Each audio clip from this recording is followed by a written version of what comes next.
السلام علیکم دوستو۔ ارشد صاحب مقامی اسکول میں شعبہ تدریس سے وابستہ ہیں اور حاجی شیر دل کے قریبی اور دیرینہ دوستوں میں شمار کیے جاتے ہیں۔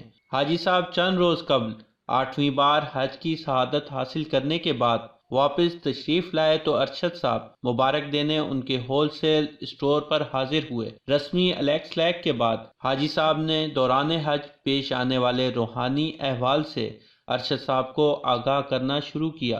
ارشد میاں بیت اللہ میں عبادت کرتے ہوئے اور دعا مانگتے ہوئے جو سکون ملتا ہے، عاجزی کی جو کیفیت طاری ہوتی ہے، معرفت کے جو در کھلتے ہیں، اور مسجد نبوی میں آقا صلی اللہ علیہ وسلم کے روضہ مبارک کی زیارت کرتے ہوئے آقا صلی اللہ علیہ وسلم کی جو محبت دل میں پیدا ہوتی ہے، اس کے لیے باطن کا پاک ہونا ضروری ہے۔ اور الحمدللہ میں ان انعامات سے بغیر کسی استحقاق کے نوازا گیا۔ روحانیت اور معرفت الہی سے بھرپور گفتگو جاری تھی کہ ایک عورت میلے کچیلے لباس میں ملبوس گود میں شیرخوار بچہ اٹھائے حاجی صاحب کو دعائیں دیتے ہوئے امداد کا تقاضا کرنے لگی۔ عورت جو اصلاً گھر کی چار دیواری کے اندر رہنے والی چیز ہے، کو یوں سر بازار بھیک مانگتے ہوئے دیکھ کر حاجی صاحب کے تن بدن میں تو جیسے آگ لگ گئی۔ حاجی صاحب اوئے دفع ہو جا، تم جیسی کمینی عورتوں کی وجہ سے ہم جیسے شرفاء کی اولاد بے راہ روی کی طرف مائل ہوتی جا رہی ہے۔ تم جیسی عورتوں کی وجہ سے فحاشی کا سیلاب ہماری اعلیٰ اخلاقی اقتداء کو بہا کر لے جا رہا ہے۔ اپنی گود میں اپنے گناہ کی نشانی ساتھ اٹھائے پھر رہی ہو۔ حاجی صاحب کا اشارہ بھکارن کی گود میں موجود شیرخوار کی طرف تھا۔ ارشد صاحب معاملے کی سنگینی کو بھانپ گئے اور جھٹ سے 10 کا نوٹ جیب سے نکال کر بھکارن کو دینے لگے کہ حاجی صاحب نے جوش ایمانی میں آ کر ان کو بھی روکا اور ان کے اس فعل کو فحاشی کے فروغ اور فاحشہ عورتوں کی مدد جیسے سنگین جرائم کا فتویٰ دے ڈالا اور ارشد صاحب کی آخرت کی بربادی کی خبر دی۔ ارشد میاں، کیوں اپنے حلال کی کمائی ایسے بد کردار لوگوں کی نظر کر رہے ہو جنہوں نے معاشرے میں فحاشی کا بازار گرم کر رکھا ہے اور ان کے کرتوتوں کی وجہ سے معاشرے میں موجود اعلیٰ اخلاقی اقتداء کا جنازہ نکلتا جا رہا ہے؟ ارشد صاحب نے کہا، حاجی صاحب، آپ نے کبھی اس بات پر غور کیا ان لوگوں کا اصل مسئلہ کیا ہے؟ اس کی وجوہات کیا ہیں؟ اس کا حل کیا ہے؟ نیز عورت اگر کسی مجبوری کی وجہ سے گھر سے باہر قدم رکھتی ہے تو اس کو فحاشی قرار دینے کی بنیاد کیا ہے؟ حاجی صاحب نے گرجدار آواز سے ارشد صاحب کی بات کاٹی اور فرمانے لگے، یہ سب ان کا اپنا کیا دھرا ہے۔ اسلام اور اس کی تعلیمات کے خلاف زندگی بسر کرنے والے لوگ ایسی ہی ضلالت بھری اور کمینگی سے بھرپور زندگی گزارتے ہیں۔ نماز روزے کا کچھ خیال نہیں ان جاہلوں کو۔ ان کی عورتیں بے پردہ گھومتی رہتی ہیں اور نوجوان نسل کو بے راہ روی کی طرف مائل کر رہی ہیں۔ میرا بس چلے تو انہیں صفحہ ہستی سے ہمیشہ ہمیشہ کے لیے مٹا دوں۔ ارشد صاحب کو نہ جانے کیا سوجی اور ایک سوال کیا۔ ارشد صاحب نے کہا، حاجی صاحب چھوڑیں ان باتوں کو، اپنا موڈ ٹھیک کریں۔ سنا ہے کہ آپ کی بڑی بیٹی نے میڈیکل کا امتحان نمایاں پوزیشن سے پاس کیا۔ حاجی صاحب نے کہا، بس یہ مولا کا کرم ہے ارشد میاں، ہماری صاحبزادی کی خواہش ہے کہ ڈاکٹر بن کر علاقے کے غریب عوام کی خدمت کر کے دکھی انسانیت کے دکھوں کا مداوع کرنے میں اپنا حصہ ڈال سکے تاکہ روز آخرت بارگاہ الہی میں سرخرو ہو سکیں۔ وہ مجبور عورت نمناک آنکھوں سے کبھی شرفاء کی طرف دیکھتی اور کبھی اپنے معصوم بچے کی طرف دیکھ کر معاملے کی تہ تک پہنچنے کی ناکام کوشش کرتی۔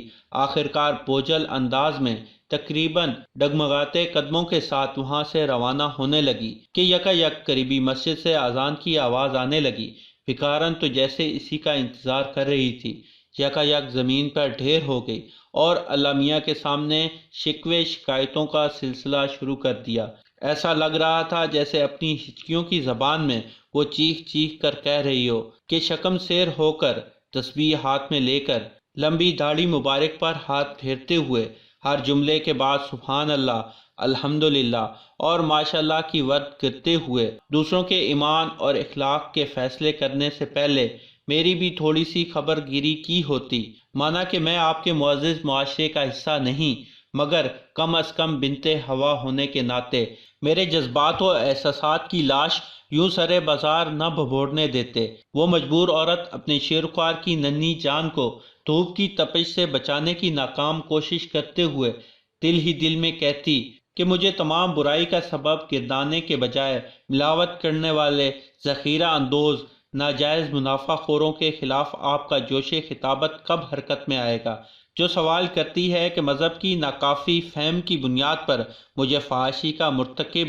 مجرم قرار دے کر دنیا بدر کرنے کے بجائے میرے حقوق کے لیے آواز اٹھانے کا احساس کب پیدا ہوگا۔ جیسے آسمان کی طرف اپنی نمناک آنکھیں اٹھائے اوپر والے سے شکوہ کنا ہو کر، وہ مجبور عورت آسمان کی طرف اپنی نمناک آنکھیں اٹھائے اور اپنے رب سے شکوہ کرتے ہوئے بولی، اے پروردگار، گواہ رہنا تمہارے فوجدار دستوں کا واحد کام یہ رہ گیا تھا کہ دوسروں کی عزتیں سرے بازار اچھالیں، اور وہ بھی تیرے حبیب صلی اللہ علیہ وسلم کے لائے ہوئے پاک دین کے نام پر۔ اے میرے مولا، تو گواہ رہنا ہم اپنی قسمت پر چار رونا چار راضی رہے، لیکن تیرے بندوں میں کچھ پارسا ایسے بھی تھے جو ہم سے خیرات میں ملا ہوا نوالا بھی چھین لینا چاہتے تھے۔ اس کی گود میں لیٹا اور اپنے ہولناک مستقبل سے یکسر بے خبر معصوم سی جان بھوک سے بے حال رو رہا تھا۔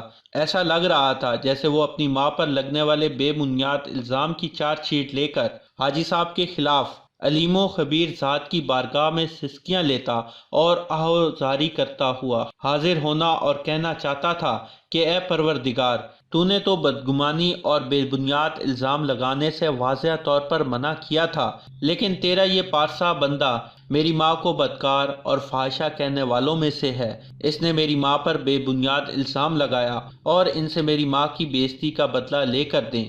یہ سوالات معاشرے کے چہرے سے منافقت کا پردہ نوچنے کے لیے کافی تھے۔ ارشد صاحب جاتے جاتے غور کرنے لگے کہ 8ویں بار حج کرنے کے بعد حاجی صاحب کے کردار و گفتار میں جو بڑی تبدیلی آئی ہے، بغور جائزہ لینے کے بعد معلوم ہوا کہ پہلے دوران گفتگو صاحب ہر جملے کے بعد صرف ماشاءاللہ اور الحمدللہ کا ورد کرتے تھے، اور اب اس میں ذوق و شوق سے سبحان اللہ کا اضافہ ہو گیا تھا۔ تو دوستو، یہ تھی ہماری آج کی ویڈیو۔ اگر آپ کو یہ کہانی پسند آئی ہو تو اسے لائک کریں اور اپنے دوستوں کے ساتھ شیئر کریں، اور ہمارے چینل کو سبسکرائب کرتے ہوئے ساتھ موجود گھنٹی کا بٹن بھی دبا دیں۔ جزاک اللہ۔